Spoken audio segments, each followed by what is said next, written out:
Mom went to buy milk. 6-month-old twin sisters found dead in Haridwar. क्या इसका हिंदी अर्थ हुआ? चलिए डिटेल में समझते हैं। मोम का अर्थ माँ, वेंट, देखो गो होता है ना, गो मीन्स जाना, और उसी की सेकंड फॉर्म होती है वेंट। मोम वेंट, माँ गई थी।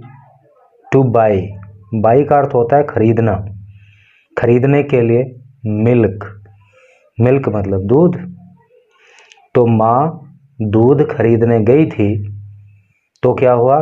6-month-old, 6-month-old का मतलब 6 महीने की। ट्विन, ट्विन का मतलब होता है जुड़वा। सिस्टर्स बहनें, तो 2 जुड़वा बहनें जिनकी उम्र 6 महीने थी। फाउंड पाई गई, डेड मृत, देखो फाइंड होता है ना, फाइंड मीन्स पाना, और उसी की सेकंड और थर्ड फॉर्म जो होती है वो फाउंड होती है। यहाँ पे चूंकि पैसिव वॉइस का प्रयोग है इसलिए ये थर्ड फॉर्म है। फाउंड डेड, मृत पाई गई, इन हरिद्वार, हरिद्वार में। तो सेंस आपको क्लियर हो ही गया कि एक माँ दूध खरीदने के लिए गई हुई थी, और जब वो लौटी तो उसकी जो 2 जुड़वा बेटियां थीं, यानी कि 6-6 साल की जो 2, 6-6 महीने की जो 2 जुड़वा बहनें थीं, वो मृत पाई गई। और घटना कहाँ की है? ये हरिद्वार की है। तो चलिए पढ़ते हैं आगे, तो पता लगेगा कि कैसे घटना घटित हुई, और इंग्लिश के भी कई सारे न्यू वर्ड्स आपको सीखने के लिए मिलेंगे। यहाँ इन्होंने लिखा है केस, केस का मतलब मामला। रजिस्टर्ड, दर्ज कर लिया गया। अंडर BNS, अंडर का मतलब अंतर्गत। BNS की फुल फॉर्म होती है भारतीय न्याय संहिता। अगेंस्ट, खिलाफ, यानी कि भारतीय न्याय संहिता के अंतर्गत मामला दर्ज कर लिया गया। अगेंस्ट, किसके खिलाफ? अननोन, अननोन का मतलब होता है अज्ञात। पर्सन का मतलब व्यक्ति। फॉर मर्डर, हत्या करने के लिए। तो एक अज्ञात व्यक्ति के खिलाफ हत्या का मामला BNS के अंतर्गत जो है दर्ज कर लिया गया। अब इधर मेन न्यूज पे आइए। यहां लिखा है 2 6-month-old twin sisters, 2 6-months-old 6 महीने की ट्विन सिस्टर्स, जुड़वा बहनें। तो 6 महीने की 2 जुड़वा बहनें वर फाउंड पाई गई, डेड मृत, एट दियर होम, उनके घर पर, इन हरिद्वार, हरिद्वार में। वाइल, जबकि, दियर मदर, उनकी माँ, हैड स्टेप्ड आउट, देखो स्टेप आउट का मतलब होता है बाहर जाना, और हैड स्टेप्ड आउट है तो पास्ट परफेक्ट टेंस हो गया। जब उनकी माँ बाहर गई हुई थी, टू बाई, खरीदने के लिए, मिल्क, दूध। कहने का मतलब यह है कि जब 2 बच्चियों की माँ, जो कि जुड़वा बच्ची हैं और 6-6 महीने की इनकी उम्र थी इनकी, तो जब इनकी माँ जो है दूध खरीदने के लिए बाहर गई हुई थी, तब जो है ये दोनों जुड़वा बहनें अपने घर में मृत पाई गई, हरिद्वार के अंदर। दे वर रस्ट, रस्ट का मतलब होता है जल्दी से ले जाना, जैसे न्यूज में आप सुनते हैं आनन फानन में ले जाना। दे वर रस्ट, पास्ट इंडेफिनिट टेंस की पैसिव वॉइस का प्रयोग हुआ है। टू ए प्राइवेट हॉस्पिटल, तो उनको आनन फानन में, उन बच्चियों को आनन फानन में एक प्राइवेट हॉस्पिटल ले जाया गया। वेयर, जहाँ पे, डॉक्टर ने डिक्लेयर्ड, घोषित कर दिया, दैम, उनको, ब्रॉड डेड, मृत। ब्रॉड का मतलब क्या? लाई हुई। ब्रिंग होता है ना वर्ब, लाना, उसी की सेकंड और थर्ड फॉर्म ब्रॉट होती है। तो उन बच्चियों को जो है एक प्राइवेट हॉस्पिटल ले जाया गया, जहां डॉक्टर्स ने उनको मृत घोषित कर दिया। पुलिस ऑफिशियल्स, ऑफिशियल का मतलब अधिकारी होता है, पुलिस अधिकारियों ने सैड कहा ऑन सैटरडे को। आगे लिखा है विक्टिम्स फादर। देखो विक्टिम का मतलब होता है पीड़ित, फादर का मतलब पिता, और ये यहाँ पे साइन ऑफ अपोस्ट्रोफी लगा है।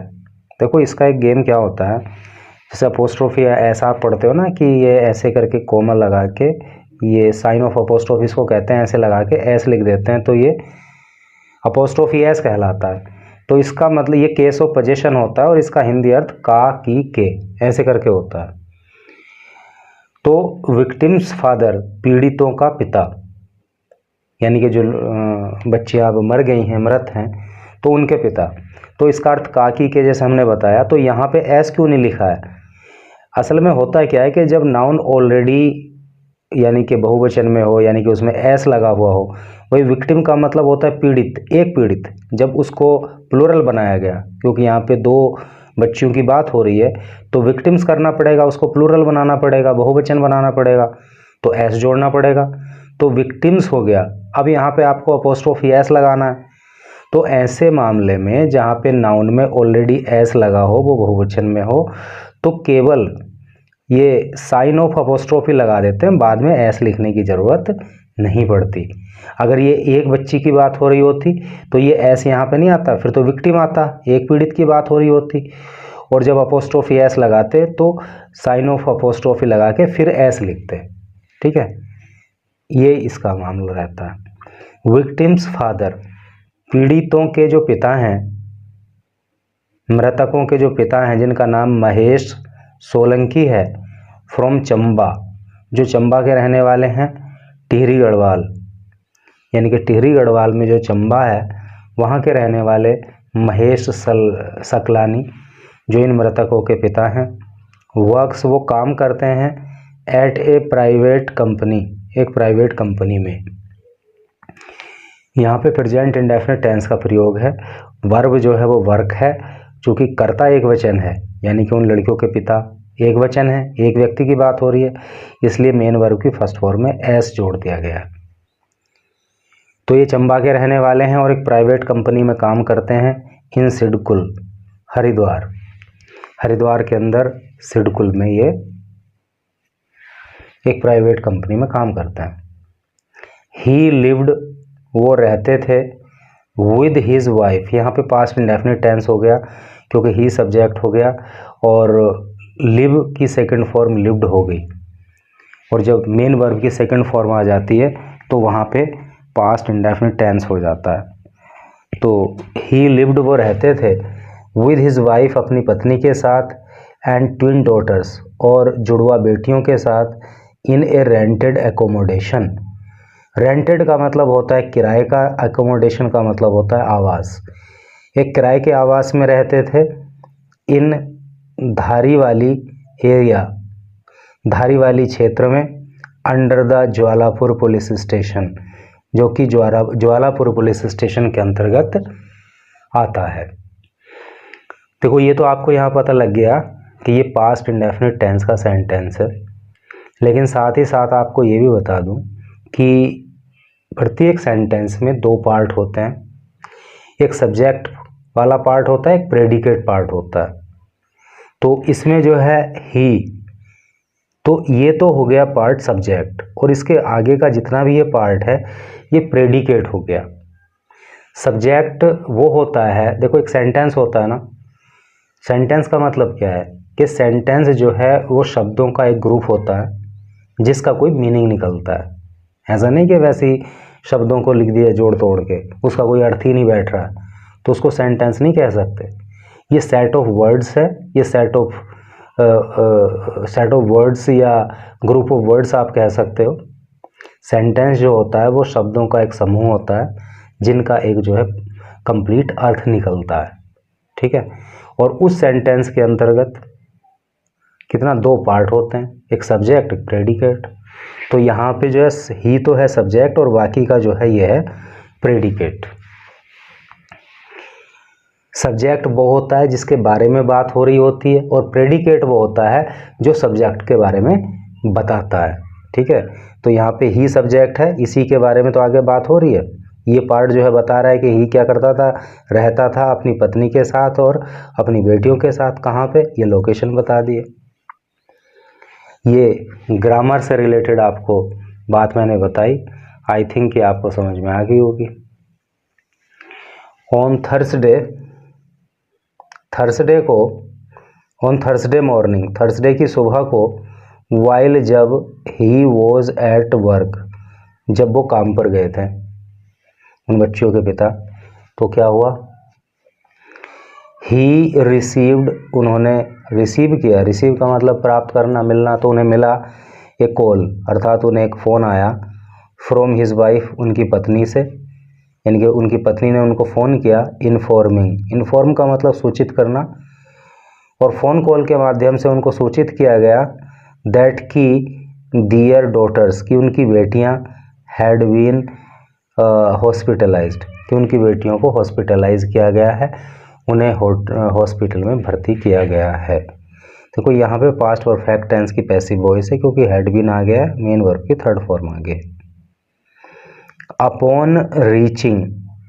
अपॉन रीचिंग पहुँचने पर, द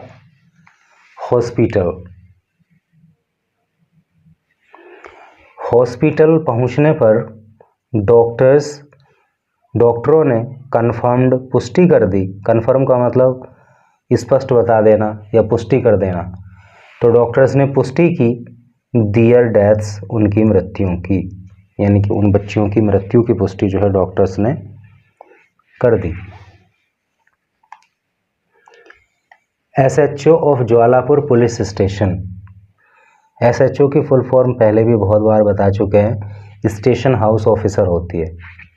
तो SHO of Jwalapur police station, Jwalapur police station के जो SHO हैं जिनका नाम प्रदीप विष्ट है, सैड, उन्होंने कहा, महेश वाइफ, की जो महेश की पत्नी है, सैड, तो महेश की पत्नी का कहना, महेश की पत्नी ने कहा, शी हैड गॉन, कि वो गई थी, आउट, बाहर, टू बाई, खरीदने के लिए, मिल्क, दूध। तो महेश की पत्नी ने बताया कि वो बाहर, यानी कि अपने घर से बाहर गई थी दूध खरीदने के लिए, एंड फाउंड, और उसने फाउंड पाया, द गर्ल्स, लड़कियों को, अनकॉन्शियस, अनकॉन्शियस का हिंदी अर्थ होता है बेहोश, तो उसने उन लड़कियों को, अपनी बेटियों को बेहोश पाया, अपॉन हर रिटर्न, अपॉन पर, हर, अपने, रिटर्न, वापसी पर, अर्थात महेश की पत्नी ने बताया कि वो बाहर दूध लेने के लिए गई थी, लेकिन जब वो वापस घर आई तो उसने अपनी बेटियों को मृत पाया। महेश सेंस्ड, महेश ने सेंस्ड किया, अर्थात महेश को लगा, महेश ने महसूस किया, फाउल प्ले का मतलब होता है धोखा या गैरकानूनी काम, है नहीं, तो उस महेश को लगा कि कोई धोखाधड़ी उनके साथ हुई है, एंड कोई साजिश हुई है, मतलब फाउल प्ले को आप साजिश भी कह सकते हो कि इस कोई साजिश हुई है, एंड कॉल्ड द पुलिस, और उन्होंने पुलिस को कॉल किया, पुलिस को फ़ोन किया। ए पोस्टमार्टम वॉज कंडक्टेड, कंडक्ट मतलब कराया जाना, तो एक पोस्टमार्टम कराया गया, एंड ए केस, और एक जो केस है, जो मामला है, वॉज रजिस्टर्ड, वो दर्ज कर लिया गया, under BNS,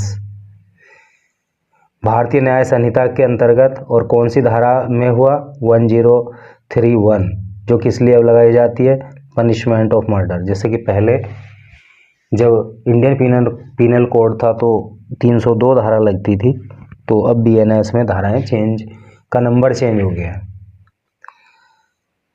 against an unknown, unknown का मतलब अज्ञात, पर्सन, व्यक्ति, ऑन फ्राइडे को, यानी कि फ्राइडे को जो है एक अज्ञात व्यक्ति के खिलाफ धारा 103A में जो कि पनिशमेंट फॉर मर्डर के लिए लगती है, मुकदमा दर्ज कर लिया गया। प्रोब का मतलब होता है जांच, इज है ऑन जारी, तो जांच जो है वो जारी है। तो वाकई बहुत दुखद घटना ये रही। तो इसी तरह से करके न्यूज़ थी। आई थिंक कि डेफिनेटली आपको काफ़ी कुछ यहाँ सीखने को मिला होगा। Thank you very much for being with me till last.